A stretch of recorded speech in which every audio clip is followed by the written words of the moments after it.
Dropped case அதாவது குடலில் சிக்கிக் கொள்ளக்கூடிய வாய்வு மற்றும் யூரினரி ட்ராக்ட் இன்ஃபெக்ஷன். யூரினரி ட்ராக்ட்ல நடக்கக்கூடிய தொற்று நோய் சுருக்கமாக யூடிஐன்னு சொல்லுவோம். இந்த ரெண்டுத்துக்கும் என்ன சம்பந்தம் இருக்கிறது? முதல்ல நம்ம உடலின் அமைப்பை யோசிச்சு பாருங்க. குடலும் பிளாடரும் அதாவது மூத்திரப்பை இரண்டும் நம் வயிற்றின் கீழ்ப்பகுதியில் மிகவும் அருகருகே இருக்குது. குடலில் வாய்வு அதிகமாக சேர்ந்துச்சுன்னா அது பிளாடர் மீது அழுத்தம் கொடுக்கும். அதனால மூத்திரம் அடிக்கடி போகணும், வயிற்று கீழே வலி இருக்கும் மாதிரி தோன்றும். இதுவே சில சமயம் யூடிஐ மாதிரி பாவனை தரும். மாறாக யூடிஐ வந்திருக்கும் போது பிளாடர் தானாகவே குளிர்ச்சி அடையும், அழுத்தம் கொடுக்கும்.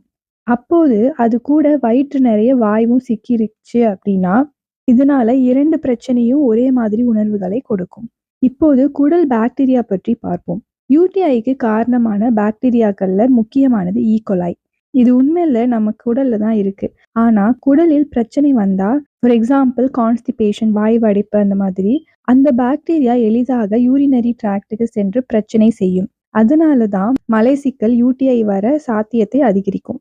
மேலும் வயிற்றில் வாய்வு சிக்கிக் கொண்டால் பெல்விக் ஃப்ளோர் மசில் மீது அழுத்தம் தரும். இதே மசில் தான் பிளாடரையும் ஆதரிக்குது. அப்போ ஏற்கனவே யூடிஐ காரணமாக அந்த பகுதியில சென்சிட்டிவா இருந்துச்சுன்னா வாய்வு அடைப்பு இன்னும் அதிகமா சிரமத்தை கொடுக்கும். ஸோ வாய்வு அடைப்பு யூடிஐக்கு நேரடி காரணம் கிடையாது. ஆனா இரண்டு பிரச்சனைகளையும் ஒரே மாதிரி வலி, அழுத்தம், டிஸ்கம்ஃபர்ட் தரும். அதே நேரம் குடல் பிரச்சனை, முக்கியமாக கான்ஸ்டிபேஷன், யூடிஐ வர சாத்தியத்தை உயர்த்துது.